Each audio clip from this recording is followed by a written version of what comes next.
ఉపరాష్ట్రపతి పదవికి ధన్ఖడ్ రిజైన్ పై కొత్త ఊహాగానాలు వినిపిస్తున్నాయి. ధన్ఖడ్ రాజీనామా వెనుక లోతైన కారణం ఉన్నట్లు కాంగ్రెస్ నేతలు ఆరోపిస్తున్నారు. అటు బీఎస్సీ మీటింగ్ కు నడ్డా, కిరణ్ రిజిజు రాలేదని ధన్ఖడ్ రిజైన్ చేశారని కాంగ్రెస్ ఆరోపిస్తోంది. నిన్నటి బీఎస్సీకి రాజ్యసభ పక్ష నేత జేపీ నడ్డా, పార్లమెంటరీ మంత్రి కిరణ్ రిజిజు హాజరు కాలేదు. ముందే సమాచారం ఇచ్చామంటున్న జేపీ నడ్డా, కిరణ్ రిజిజు చెప్పారు.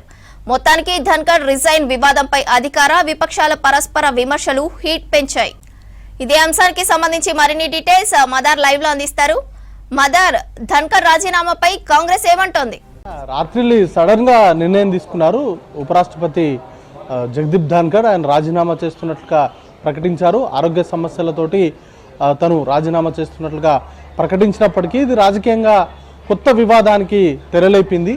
ఎందుకంటే వర్షాకాల పార్లమెంట్ సమావేశాలు మొదలైన మొదటి రోజు రాత్రిలే ఈ పరిణామం చోటు చేసుకోవడం, దానికంటే ముందు బీఎస్సీ సమావేశానికి బీజేపీకి సంబంధించి రాజ్యసభ ఫ్లోర్ లీడర్గా ఉన్నటువంటి జేపీ నడ్డా, అలాగే పార్లమెంటు వ్యవహారాల శాఖ మంత్రి కిరణ్ రిజిజు ఇద్దరు కూడా హాజరు కాకపోవడంతో ఆయనే కొంత డిసప్పాయింట్మెంట్కి గురయ్యారు. అయితే గత కొంతకాలంగా కూడా ఆయన పట్ల వ్యవహరిస్తున్నటువంటి తీరు ఇవన్నీ కూడా ఒక కారణంగా ఆయన రాజీనామా చేసినట్లుగా కాంగ్రెస్ పార్టీ ఆరోపణలు చేసింది. ముఖ్యంగా గౌరవ్ గొగోయ్ వాటికి సంబంధించి కాంగ్రెస్ పార్టీకి సంబంధించిన ఎంపీ ఆయనే ఈ మేరకు విమర్శలు చేశారు.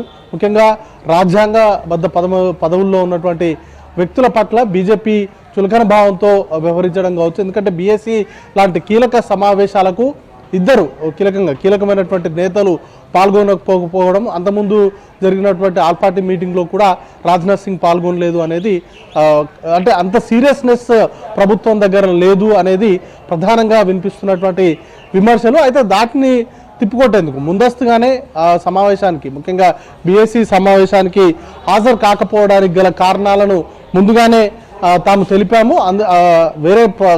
వేరే కారణాలతోటే తాము ఆ మీటింగ్కు హాజరు కాలేకపోయాము, వాటికి సంబంధించినటువంటి సమాచారాన్ని కూడా ముందస్తుగానే ఇచ్చాము అనేది బీజేపీకి సంబంధించినటువంటి నేతల వర్షన్గా ఉంది.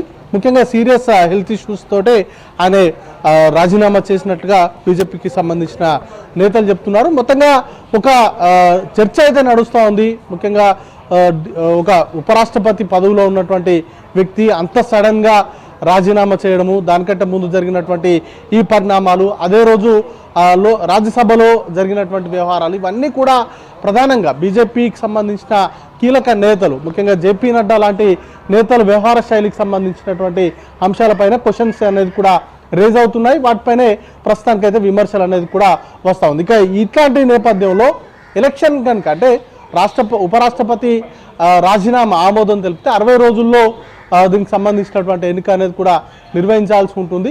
అయితే ప్రస్తుతం ఉన్నటువంటి సంఖ్యాబలం కనుక చూసుకున్నట్లయితే ఎన్డీఏకు అబ్సల్యూట్ మెజారిటీ ఉంది. సుమారు వారికి ఉన్నటువంటి ఎలక్టోరల్ కాలేజ్ ప్రకారం 395 ఓట్లు వస్తే సరిపోతుంది. వారికి 420కి పైగా ఓట్లు ఉన్నాయి సొంతంగానే.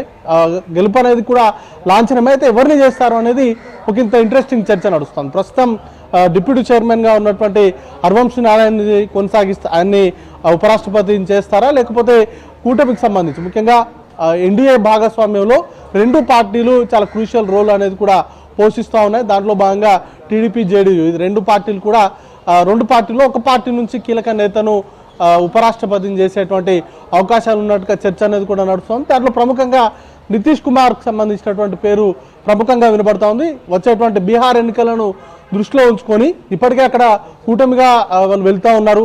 జేడీయూ ఎన్డీఏ భాగస్వామ్య పక్షంలో ఉంది. ఇప్పుడు ప్రస్తుతం సెంట్రల్ గవర్నమెంట్లో క్రూషియల్ రోల్లో ఉంది.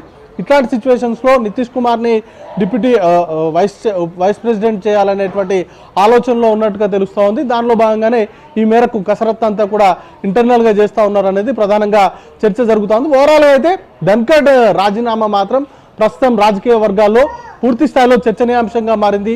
ఓవైపు జేపీ నడ్డా, కిరణ్ రిజిజుకు సంబంధించినటువంటి వ్యవహార శైలి కావచ్చు, లేకపోతే ఇదంతా కూడా ప్రస్తుతానికైతే హాట్ టాపిక్గా మారింది. శ్రవంతి.